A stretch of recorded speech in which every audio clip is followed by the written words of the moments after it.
দীর্ঘ ৩ বছরের বিরতির পর কেজিএফ তারকা যশ ফিরছেন রূপালী পর্দায়। তারই অভিনীত ছবিতে বোনের চরিত্রে অভিনয় করার কথা ছিল করিনা কাপুরের, তবে সেই ছবি থেকে সরে দাঁড়ানো নিয়ে ধোঁয়াশা ছিল কারিনার।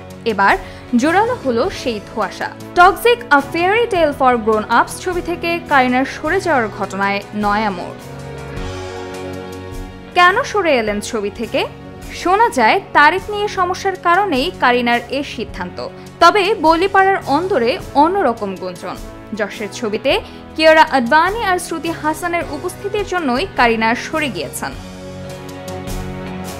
অভিনেত্রীর ঘনিষ্ঠ সূত্রে জানা যায় তারিখ নিয়ে কোনো সমস্যা নেই। ছবিতে চরিত্রের দৈর্ঘ্য নিয়ে সংশয়ে ছিলেন কারিনা, কিন্তু কিয়ারা আদভানি আর শ্রুতি হাসানের মতো অভিনেত্রী থাকায় নিজের চরিত্রের গুরুত্ব নিয়ে দ্বন্দ্বে ছিলেন। কিয়ারা আর শ্রুতির চরিত্রের ভারে কারিনার চরিত্র কতটা চোখে পড়বে তা নিয়ে সংশয় তৈরি হয় কারিনার। সে কারণে সরে যাওয়ার সিদ্ধান্ত নিয়েছেন এই জনপ্রিয় নায়িকা।